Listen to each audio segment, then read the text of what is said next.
Isso é uma guerra total. Guerra total significa destruir o inimigo. Prepare-se para decolar, porque vamos rever gerações de tecnologia e descobrir como bombas e bombardeiros se tornaram uma das armas mais importantes em um campo de batalha. Pode estar perto da gente.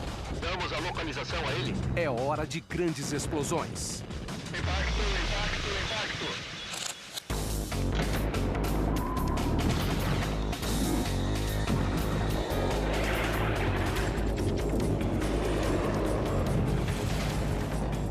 Armas e táticas.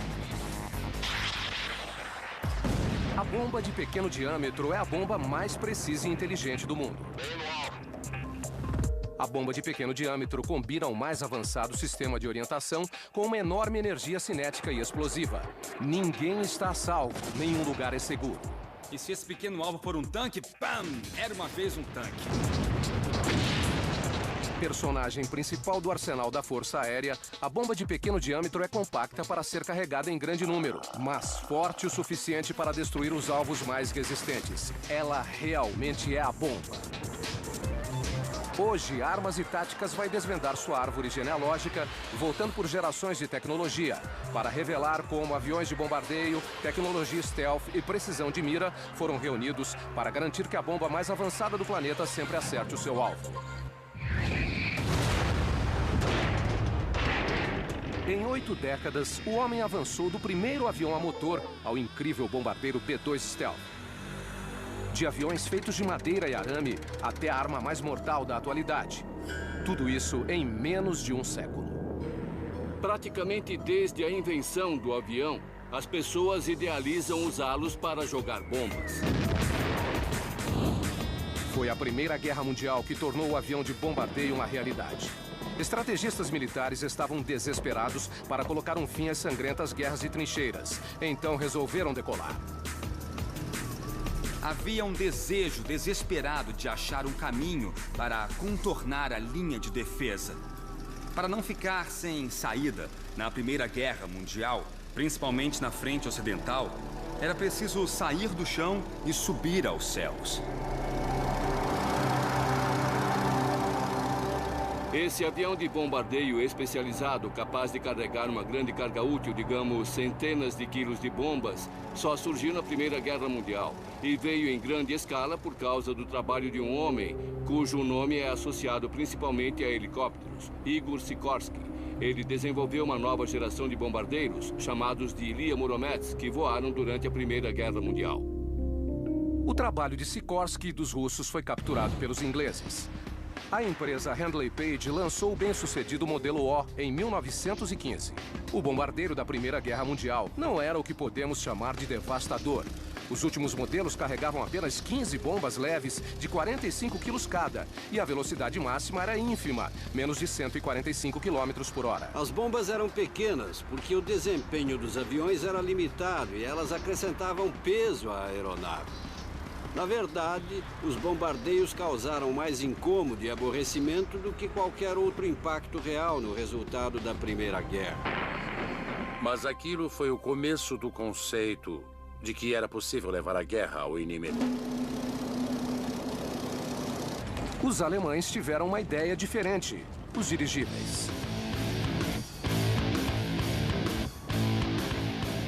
Eles se esforçaram bastante para usar aeronaves como um sistema de bombardeio a longa distância. E usaram esse tipo de bombardeiro contra a Inglaterra, por exemplo, e contra outros alvos também, como a Rússia. Mas os dirigíveis eram armas aéreas muito vulneráveis. Os Zeppelins carregavam dezenas de milhares de metros cúbicos de hidrogênio. Isso poderia ser um problema. O dirigível é um jeito muito eficiente de transportar cargas pesadas pelo ar, a não ser que acabem atirando em você. Ou que pegue fogo.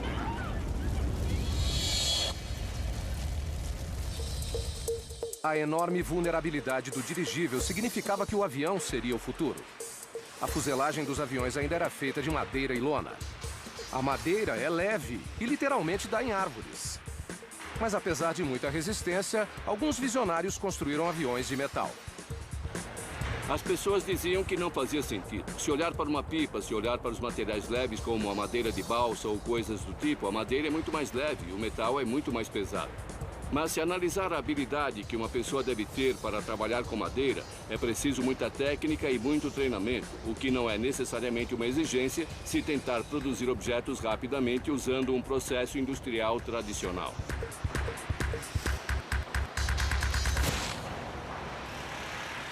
Na eclosão da Segunda Guerra Mundial, os bombardeiros eram feras motorizadas de metal. Eles possuíam motores capazes de produzir energia suficiente para erguer 50 toneladas de metal no ar. Compartimento aberto. 6 graus de inclinação. O futuro do design dos bombardeiros estava definido. Dos pesados aviões da Segunda Guerra Mundial até o bombardeiro B-2 Stealth, o metal vem dominando os céus. Mas em 1942, a empresa de Havilland voltou no tempo e desenvolveu um bombardeiro de madeira que se tornaria o avião mais veloz do mundo, o Mosquito. Mas a Força Aérea Inglesa não morreu de amores pelo novo e veloz bombardeiro. Aviões de madeira eram coisa do passado. As aeronaves modernas deviam ser feitas de metal. Todos sabiam disso. Na época, todos os materiais usados eram de metal. Já não se utilizava mais madeira. Mas o projetista-chefe Jeffrey de Havilland estava determinado a provar o contrário. Quando ele foi ao Ministério da Aviação para vender o projeto como bombardeiro, achei que iam prendê-lo. Porque quem seria louco de fazer um bombardeiro de madeira? Mas com os estoques de metal inglês acabando, fazia sentido experimentar novos materiais e novas técnicas. Surgiu a ideia de que o Mosquito poderia aproveitar-se da capacidade ociosa da indústria de móveis de madeira da Inglaterra. As pessoas contratadas para construir o novo avião eram fabricantes de móveis, carpinteiros, todos desempregados na época. Foi a mobília mais sofisticada que esse país já construiu. O ceticismo da Força Aérea Britânica não durou muito tempo. Eles foram surpreendidos pelos ótimos resultados nos testes feitos com o bombardeiro. A leve estrutura feita de madeira de balsa era capaz de ultrapassar os 640 km por hora, impulsionada por 2 motores Rolls-Royce B-12. Era 4 vezes mais veloz do que o desajeitado Handley Page. Ele provou seu valor quando os representantes do Ministério da Aviação vieram ver uma demonstração do protótipo. Ficaram completamente chocados e surpreendidos, e o modelo começou a ser fabricado imediatamente. Era um belo avião. O Mosquito era veloz por causa da leve estrutura de madeira. Mas a busca por velocidade mudou completamente com a invenção da primeira aeronave com motor a jato. A estrutura de madeira morreria e o bombardeiro supersônico de metal dominaria o novo cenário. O advento do motor a jato tornou o bombardeiro de alcance intercontinental uma realidade pela primeira vez.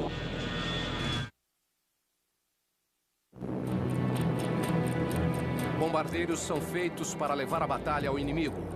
Em uma época de bombardeiros velozes e de longo alcance, as guerras não têm mais fronteiras. Aeronaves de ataque como o bombardeiro B-2 Stealth e o B-1 Lancer podem atacar alvos em qualquer lugar do mundo e voltar para casa antes do almoço. O trabalho do bombardeiro é penetrar bem depois da linha inimiga em alvos estratégicos em qualquer lugar no mundo. Mas, voltando à Segunda Guerra Mundial, os bombardeiros eram impulsionados por motores a pistão e hélices. A propulsão por hélices havia atingido seu limite. Na nova era de batalhas intercontinentais, era preciso um bombardeiro com alcance intercontinental. Mesmo antes do ataque a Pearl Harbor, nós já contemplávamos bombardeiros que pudessem operar fora dos Estados Unidos, pelo Oceano Atlântico ou pelo Pacífico, para acertar alvos mais distantes. O B-29 foi o primeiro bombardeiro feito para voar em altas altitudes. Seus 8.800 cavalos de potência o levaram a 30 mil pés de altitude, onde podia escapar dos combatentes e da artilharia antiaérea. A altitude levou os projetistas da Boeing ao limite. O B-29 foi o primeiro bombardeiro pressurizado, permitindo que a tripulação sobrevivesse ao ar rarefeito e às missões de 15 horas de duração. Aparelhos de respiração e uniformes aquecidos não eram mais necessários. Você não precisava usar o enorme traje de voo, aquela roupa pesada de couro e a máscara de oxigênio. O B-36 Peacemaker modificou radicalmente os conceitos.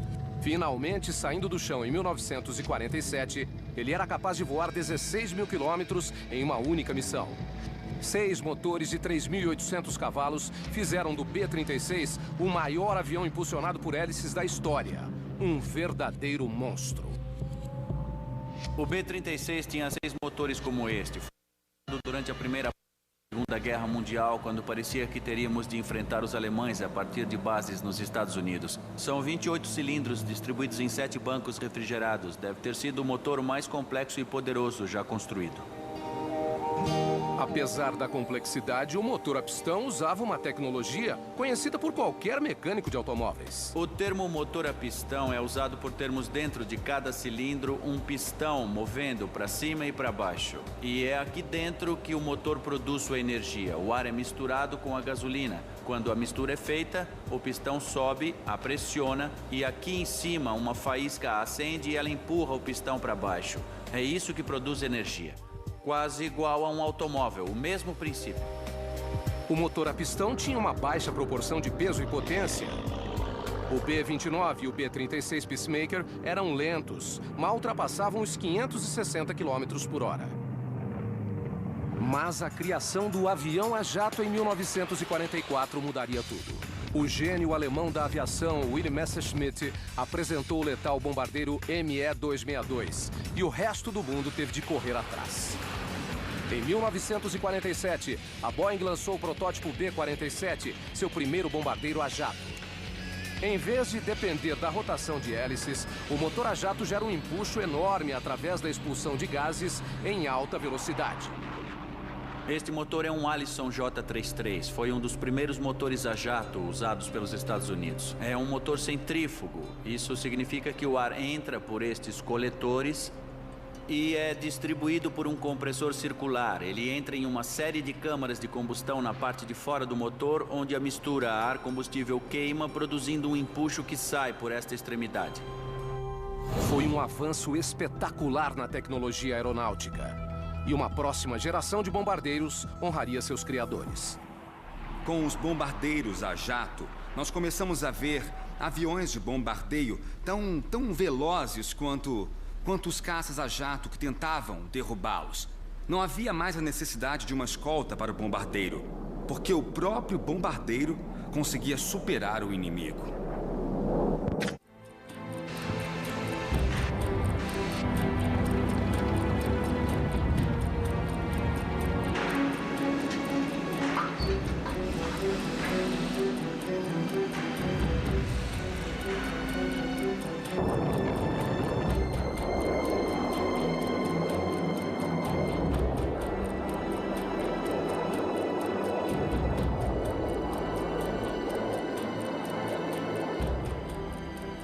A pedido da Força Aérea, os engenheiros da Companhia de Aviões Boeing em Seattle começaram os estudos para a próxima geração de grandes bombardeiros. Os estudos dos engenheiros, as milhares de horas de pesquisas, os exaustivos testes no túnel de vento e testes em escala deram origem ao novo bombardeiro de 6 turbinas. Bombardeiros supersônicos como o XP-70 Valkyrie e o B-1 até se pareciam com caças. O Valkyrie era capaz de voar a incríveis 3.700 km por hora, quase 6 vezes mais veloz que o B-36. A imagem do pesado bombardeiro sendo perseguido por caças supervelozes se tornava parte dos livros de história. A nova tecnologia de jatos também aumentou o alcance e autonomia dos bombardeiros da Guerra Fria. Agora, os americanos podiam atacar os soviéticos com bombardeiros baseados em solo nacional. O longo alcance permite que você torne o inimigo refém à distância. Davi não lutou corpo a corpo com Golias, ele o acertou com uma pedra de longe. Superpotências continentais precisavam de superbombardeiros continentais. Em 1952, o lendário bombardeiro a jato intercontinental foi lançado.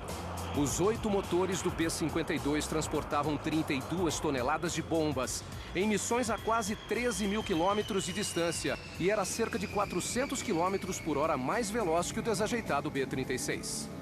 Um gigante na história da aviação. Sua força, alcance e capacidade de carga fizeram dele uma aeronave extraordinária, com um passado distinto e um grande futuro. Uma das maiores inovações tecnológicas do B-52 foi simplesmente a enorme potência e alcance. Os primeiros motores deram a ele uma velocidade de cruzeiro de quase 1.000 km por hora, o que é muito veloz para qualquer bombardeiro. Isso deu a ele a habilidade de escapar dos caças e de ter uma chance real de superá-los. O alcance dos bombardeiros B-52 se tornou infinito graças à invenção do reabastecimento aéreo. A Boeing lançou o KC-135 Stratotanker em 1956, mudando para sempre a história dos bombardeiros. Uma enorme cauda estabilizadora permitia que o KC ficasse estável. O bombardeiro podia se conectar à mangueira de combustível com muita facilidade. As missões continuavam enquanto a tripulação aguentasse. Voos contínuos, 24 horas por dia, eram um novo patamar. Quando ouve-se falar do Comando Aéreo Estratégico da Guerra Fria, logo se pensa no B-52, mas também é preciso lembrar do avião-tanque KC-135, que permitiu que os bombardeiros aumentassem seu alcance para alcançar alvos na União Soviética. É o avião-tanque que dá ao bombardeiro seu alcance global. Seu enorme alcance fez do B-52 uma peça fundamental no arsenal nuclear americano. Em uma operação chamada Chrome Dome, uma dúzia de B-52 baseados na Groenlândia ficava em alerta 24 horas. Sua missão? Patrulhar o espaço aéreo soviético. Se a União Soviética lançasse um ataque nuclear surpresa, os americanos poderiam e iriam revidar. Por muitos anos, os aviões do Chrome Dome voaram pelos céus 24 horas por dia, 7 dias por semana, prontos para disputar a Terceira Guerra Mundial, independente dos coitados que estivessem no chão, que se tornariam apenas fragmentos de pó radioativo.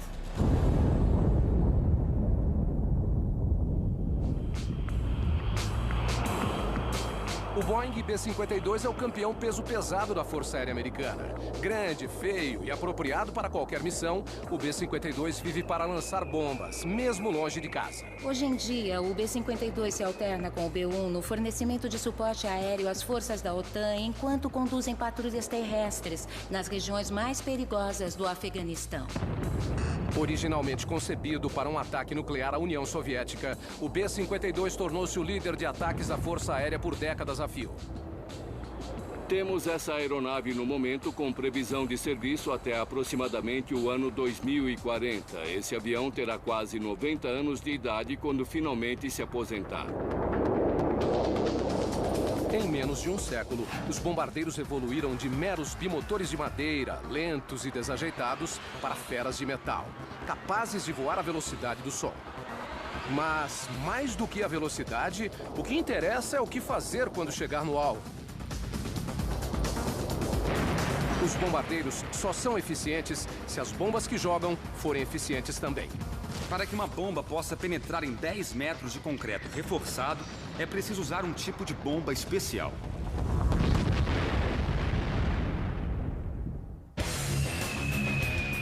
Desde sua criação, o bombardeiro foi projetado com um único propósito: soltar bombas nos alvos.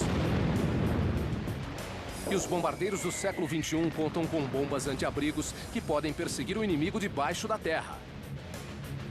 Mas as bombas nem sempre foram tão sofisticadas.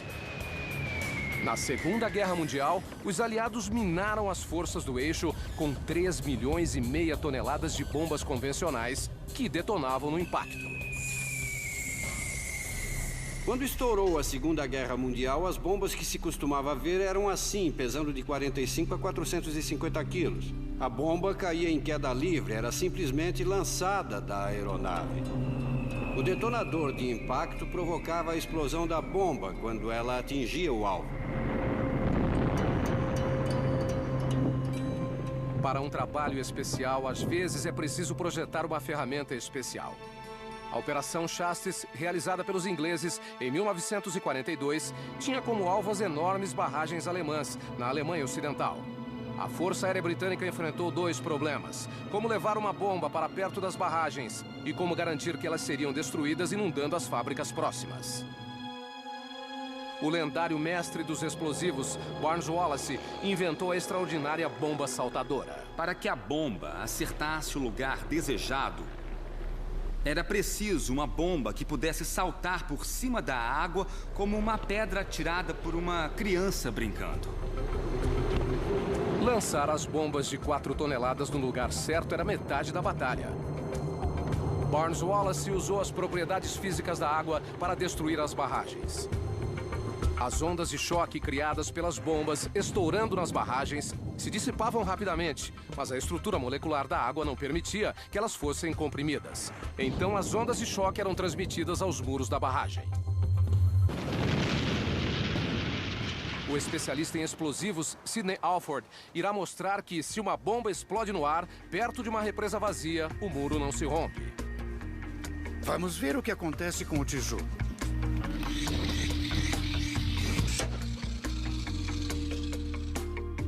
Aqui está. O único estrago que causou no tijolo foi superficial. Uma pequena marca do explosivo e só. Mas se a mesma carga explode na água, a onda de choque é mais que suficiente para destruir a barragem.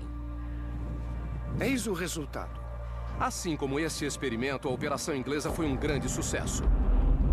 14 aviões, sob a liderança do comandante Guy Gibson, tiveram de voar abaixo do radar e soltar as bombas a exatamente 60 pés.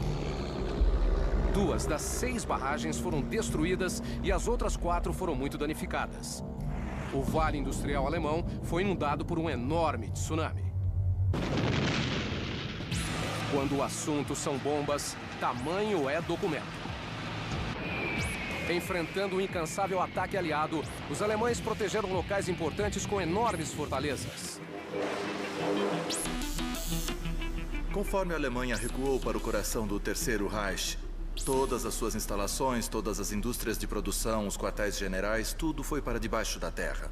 Bombas comuns de superfície não seriam mais suficientes.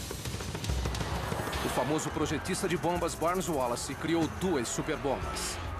A Tall Boy pesava incríveis 5 toneladas. E seu irmão maior, o Grand Slam, pesava inacreditáveis 10 toneladas.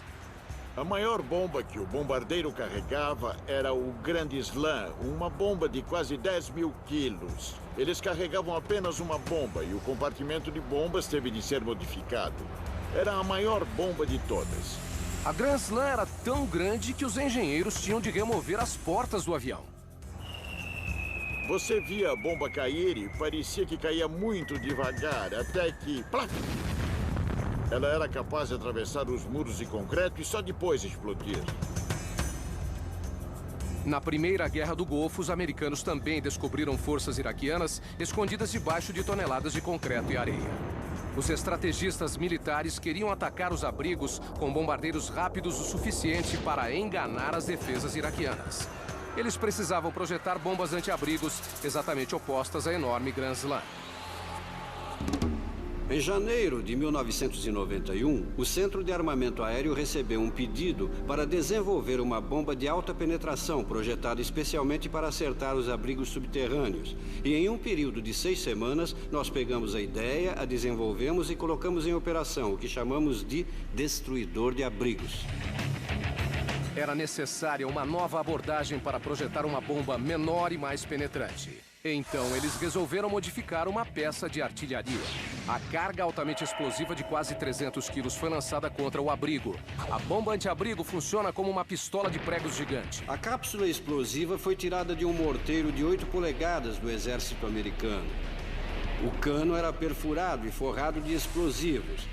Depois, uma ponta de cone rígida era colocada na frente para que pudesse penetrar vários metros no solo e depois os abrigos de concreto reforçado. O formato aerodinâmico da nova geração de bombas anti-abrigo faz a bomba penetrar na angulação e profundidade certas. Agora era possível lançar a carga na direção certa, direto para dentro. A GBU-28 era capaz de penetrar até 30 metros de terra ou 6 metros de concreto maciço. Por outro lado, bombas convencionais curtas e largas são feitas para explodir no impacto. 3, 2, 1. Esta bomba não foi projetada para penetrar, por isso não penetrou. Mas bombas anti-abrigo mais finas e pesadas, como esta bomba de pequeno diâmetro, são projetadas para penetrar no alvo antes de explodir. Diâmetro menor, densidade maior. Ela foi projetada para grandes penetrações, como vimos agora. De longe, penetra mais que as outras bombas. A menor superfície de contato combinada com uma maior densidade permite que se consiga uma energia cinética capaz de penetrações maiores em alvos mais profundos.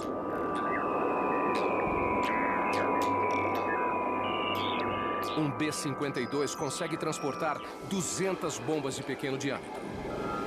Mas quando uma única bomba é capaz de causar tamanho estrago, uma geralmente é o suficiente. As bombas conseguem atravessar as proteções mais resistentes. Mas durante a história, as estratégias para combater os bombardeiros tornaram-se mais complexas. Caças, radares e mísseis terrestres entraram no caminho. Às vezes, o bombardeiro precisava abrir caminho no território inimigo. Era comum existirem 100 buracos na parte de baixo do avião.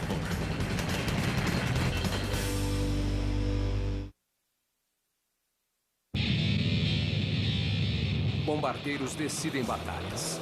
Sem adversários à altura, eles podem destruir exércitos, máquinas e a moral inimiga. A carnificina que causam os torna alvo primordial de forças inimigas, artilharia antiaérea, mísseis e caças inimigos. Voar em um bombardeiro não é um passeio tranquilo. Enfrentando esse tipo de perigo, há apenas duas opções: voar ou lutar.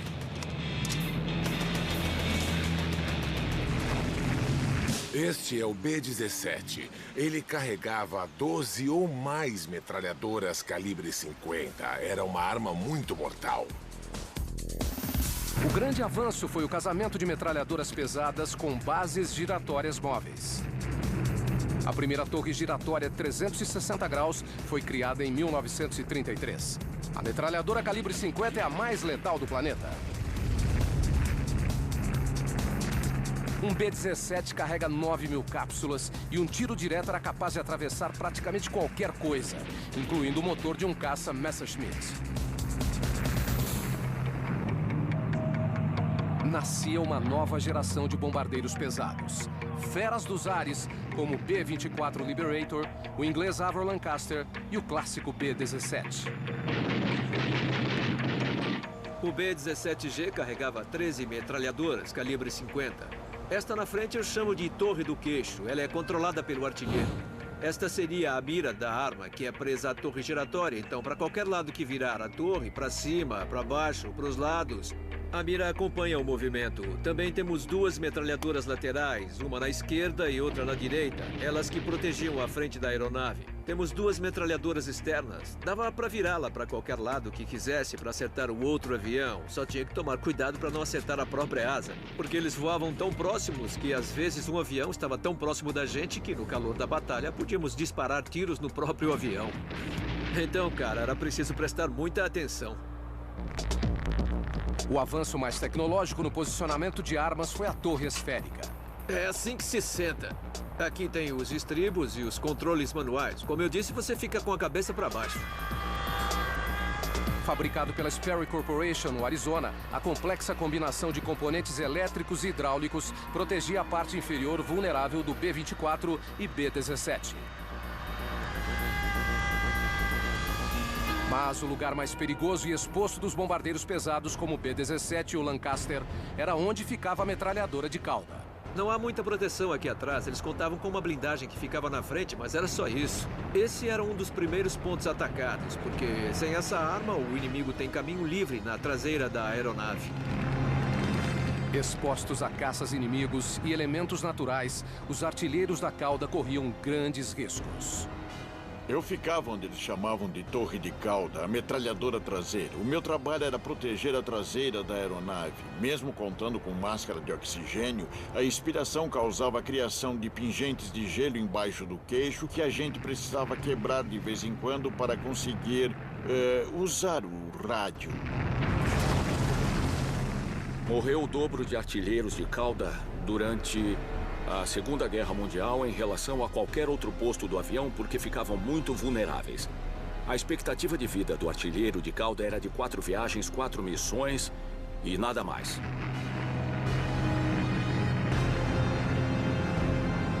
Apesar das armas pesadas dos bombardeiros aliados, a batalha era desigual. Os pilotos de caça alemães geralmente levavam a melhor.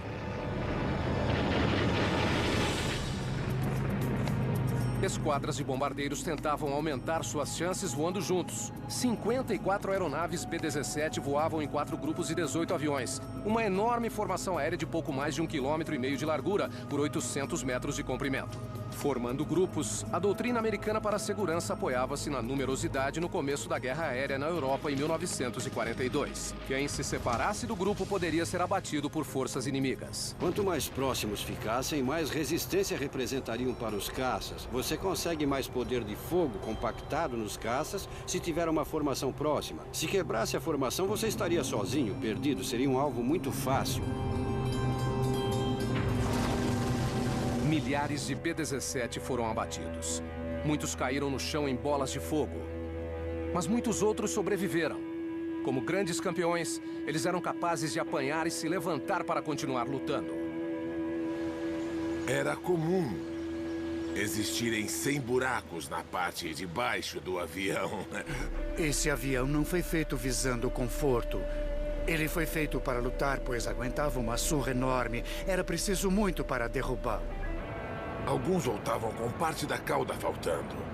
E com buracos enormes por toda a fuselagem. Ele era o rei. Nunca houve um bombardeiro que fosse tão bom quanto ele. Mas defender um enorme avião pesado e cheio de armas sempre foi complicado. A Força Aérea Americana perdeu 4.000 aviões B-17 para os alemães. Para a Força Aérea, foi uma perda grande demais. Os bombardeiros precisavam de ajuda. Ficou rapidamente claro, na Segunda Guerra Mundial, que mesmo o bombardeiro B-17 sendo equipado de armas por todos os lados, ainda assim era preciso uma escolta para ajudá-lo a acertar o seu alvo. Nos primeiros anos da guerra, os caças não possuíam alcance para escoltar os bombardeiros até o território inimigo. Tudo isso mudou quando o P-51 Mustang foi equipado com motor Rolls-Royce Merlin e tanques de combustíveis extras. O P-51 voava por mais de 3.000 quilômetros, equivalente a ir de Los Angeles a Atlanta sem reabastecer. O maior progresso dos bombardeiros, na verdade, aconteceu com os caças. O B-17 e o B-24 podiam ser escoltados de ponta a ponta até os alvos na Alemanha Oriental por um caça monomotor, o P-51 Mustang. Os caças de longo alcance, particularmente o P-51 Mustang, podiam enfrentar os caças de ataque alemães e mantê-los afastados das formações de bombardeiros. Quando apareceu o P-51 Mustang, nós pudemos contar com a ajuda daquele pequeno avião nos escoltando por todo o caminho. Ele podia voar por cima de Berlim, por cima de Dresden. Estes aviões foram grandes amigos e podíamos exigir deles o que quiséssemos. O Mustang foi visto como um vencedor. Como Hermann Goering disse quando eu vi os P-51 escoltando bombardeiros pelo ar, eu sabia que a guerra havia acabado. Os bombardeiros com escolta foram o golpe final na Alemanha. Mas na década de 1950, os bombardeiros enfrentaram uma nova e mais mortal ameaça à sua existência: o casamento do radar com mísseis terrestres. Estrategistas de guerra precisavam inventar algo rapidamente. Algo que tornasse as fuselagens invisíveis. Começava a corrida para burlar os radares. O avião stealth foi desenvolvido como uma maneira de vencer a batalha contra o radar de uma vez por todas. Na Segunda Guerra Mundial, o Mosquito voava abaixo do radar, mas os pilotos também repararam que seu formato aerodinâmico desviava o retorno do radar. O Mosquito possuía características stealth. Depois da guerra, os projetistas da companhia americana Lockheed, liderados pelo lendário Kelly Johnson, começaram a trabalhar nesse sentido. Um avião stealth funciona de duas maneiras. Primeiro, com materiais de absorção de radar. E segundo e mais importante, o design da aeronave envia as ondas do radar para a direção errada, em vez de retorná-las ao radar. O primeiro protótipo de um avião stealth, o Have Blue, foi construído em 1977. Foi seguido em 1983 pela primeira aeronave invisível de combate, o F-117. O projeto custou bilhões de dólares, mas se funcionasse, a Força Aérea Americana seria capaz de entrar no espaço aéreo soviético sem ser detectada. As defesas aéreas soviéticas eram muito boas. Os radares soviéticos eram bons. Os mísseis soviéticos eram muito bons. E eram capazes de acertar uma aeronave a altíssimas altitudes. A solução para superar tudo isso era o avião Stealth. Seu sistema foi feito para deixar o retorno do radar impreciso. Uma aeronave Stealth aparece no radar como se fosse um beija-flor ou uma abelha ou um objeto menor. Em 1989, boatos de uma nova geração de aeronaves Stealth se espalharam pelo mundo. O bombardeiro B-2, um avião exuberante com um preço igualmente exuberante, $2 bilhões. Até hoje não existem contramedidas efetivas a ponto de tirar o valor dos aviões Stealth. Com o sistema Stealth, um avião de bombardeio sempre consegue penetrar sem ser detectado. A Força Aérea não precisava mais de formações de bombardeiros atirando sem parar. Mas nada disso tem valor se as bombas não acertarem o alvo. É por isso que no século XXI, os projetistas militares colocam suas apostas, trabalho e dedicação para aperfeiçoar o sistema de orientação dos mísseis. Talvez o avanço mais significativo nos aviões bombardeiros tenha sido a precisão, a exatidão das armas. O bombardeiro B-2 Stealth sempre sai vencedor. Equipado com bombas anti-abrigo de pequeno diâmetro, nenhum alvo está a salvo. E os novos sistemas de orientação por GPS permitem precisões cirúrgicas. Mas bombardeios precisos tiveram origens modestas. A maioria dos bombardeios da Primeira Guerra Mundial foi feita manualmente. A maioria das bombas lançadas na Primeira Guerra Mundial não teve mira. Quando o piloto se aproximava do alvo, ele arriscava, soltava a bomba do avião. A maioria errava o alvo.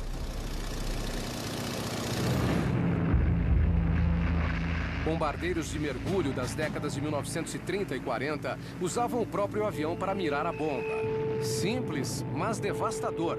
Um avião, uma bomba, extrema precisão. É muito difícil mirar uma bomba em um pequeno navio milhares de metros abaixo. Então a Marinha Americana desenvolveu uma técnica de bombardeio em mergulho. Foi feito um estudo de bombardeios em mergulho. E descobriram que se a gente mirasse o avião em direção ao navio, se mergulhasse em direção a ele e soltasse a bomba continuaria o percurso que já fazia, acertando o navio e afundando no mar. A técnica deles era usar o avião como parte do sistema de mira das bombas. Os pilotos iniciavam um mergulho muito abrupto, soltavam as bombas com muita precisão e subiam rápido antes que houvesse a explosão.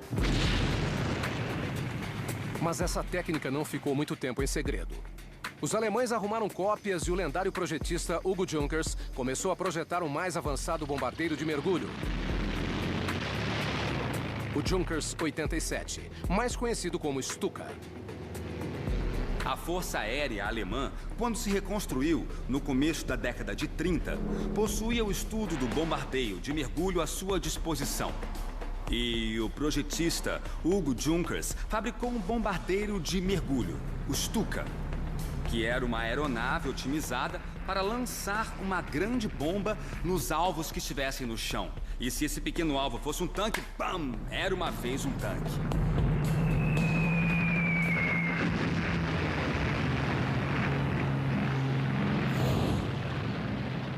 O bombardeiro de mergulho causava um impacto muito mais profundo do que o mero impacto físico. Sem dúvida, era uma arma aterrorizante. Apenas o som de sua aproximação era capaz de causar pavor no coração do inimigo. Os alemães aperfeiçoaram o Stuka equipando-o com sirenes. Então, durante o mergulho, o som já característico da aeronave se aproximando do solo era realçado por aquele som agudo. Era muito eficiente como uma arma psicológica.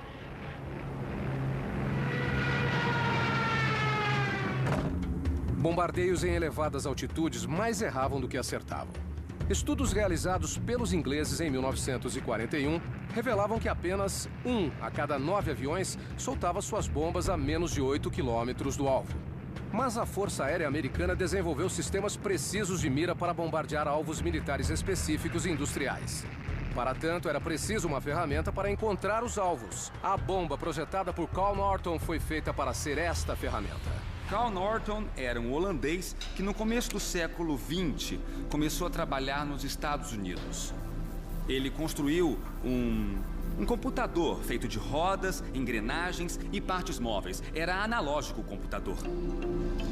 Esta é a bomba de Cal Norton. Ela foi a bomba padrão de elevada altitude usada pelos americanos na Segunda Guerra Mundial. Alguns dos fatores que ele computava era a velocidade da aeronave, sua altitude e a velocidade e direção do vento. As alegações relativas à precisão da bomba de Norton continuam controversas. A primeira alegação dizia que a bomba de Norton era capaz de acertar um barril a 20 mil pés. Mas a realidade era que a bomba conseguia acertar um círculo de 30 metros a 20 mil pés de altitude. Mesmo assim, era muito precisa. Como resultado, os americanos, assim como os ingleses, tinham de lançar grandes cargas de bombas em alvos grandes, como cidades, para terem chance de acertar alguma coisa. Mas na época, a bomba Norton foi vista como uma arma eficiente. Ela equipou todos os pesados bombardeiros, como o B-17, B-24 e o B-29, que lançou a bomba nuclear sobre o Japão.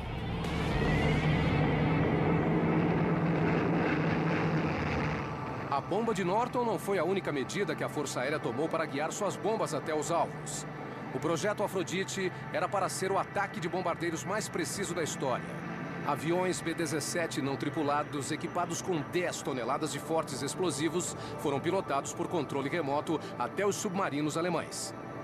Infelizmente, a orientação era muito difícil. Não era possível transformar esses bombardeiros da Segunda Guerra em aviões não tripulados. A tecnologia ainda não era suficiente. O projeto Afrodite não foi um sucesso. Joseph P. Kennedy, irmão do futuro presidente JFK, morreu quando a carga mortal que transportava foi detonada antes que ele tivesse tempo de ejetar. A bomba Norton e o projeto Afrodite ainda não garantiam a destruição de alvos críticos. Estudos sobre as campanhas de bombardeios depois da guerra causaram uma mudança de pensamento. Muitos recursos foram para a estratégia de bombardeio dos aliados, mas a precisão das bombas se provou ineficiente. No Vietnã, ficou muito claro que se eles quisessem acertar os alvos com precisão, era preciso um novo sistema de orientação. Os americanos desenvolveram a bomba com mira laser, a família Paveway, que opera até hoje em dia e continua muito eficiente. A primeira missão usando bombas Paveway com mira laser foi um grande sucesso. A ponte Paul Doumer no Vietnã do Norte mostrou-se ser muito difícil de derrubar. Bombardeiros B-52 lançaram toneladas de bombas sem muito sucesso.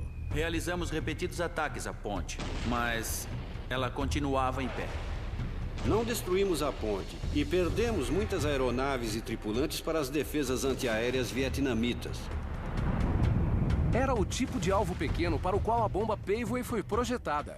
E 4 caças, cada um equipado com apenas uma bomba Paveway, encontraram menos problemas. Mandaram 4 caças, cada um com uma bomba Paveway. Lançaram as 4 bombas e destruíram a ponte. Os bombardeiros carregavam 2 elementos: um sistema de mira e a bomba em si. O sistema de mira iluminava o alvo com raio laser e um sensor na ponta da bomba fixava o alvo. Um computador interno controlava as asas da bomba para voar como um avião em miniatura até o alvo. Este é o Designator. Dentro dele há um laser, há um espelho que balança para frente e para trás, ajustando o laser para cima e para baixo. E a ponta gira. O avião podia estar desviando do alvo, se afastando e mesmo assim manter o raio laser no alvo. Veja, a bomba laser é solta e o sensor segue o raio laser até o impacto. E através dessas asinhas externas, elas podem mudar a direção da bomba para manobrar cada vez mais próxima do impacto. Sistemas de orientação a laser deram origem a uma nova era de bombardeios de precisão. Munições guiadas a laser conseguiram realizar o que a tecnologia prometia há muito tempo. Depois de anos de bombardeios imprecisos, podíamos pegar bombas muito caras, mas extremamente precisas e jogá-las onde quiséssemos. Era uma precisão confiável com que os bombardeiros da Segunda Guerra Mundial podiam apenas sonhar. Era possível acertar o quartel-general inimigo sem atingir o hospital ao lado. O avanço mais significativo nos aviões bombardeiros foi a precisão, a exatidão das armas. Hoje em dia, calculamos que as bombas tenham entre 90% e 95% de precisão. Tudo isso graças a Paveway. Um bombardeiro stealth equipado com bombas de pequeno diâmetro é o suprassumo da tecnologia de ataque aéreo. Um avião quase invisível às defesas aéreas, capaz de lançar uma bomba com precisão cirúrgica e destruir as mais resistentes fortalezas inimigas. Juntos, os ramos de sua árvore genealógica refletem a origem da bomba de pequeno diâmetro. Bombardeiros pesados capazes de derrotar as mais fortes defesas aéreas. A crença de Cal Norton em sistemas precisos de orientação. As bombas anti-abrigo de Barnes-Wallis e os avanços da tecnologia stealth. O resultado disso tudo? A bomba de pequeno diâmetro. Militarmente, ela é o topo da árvore.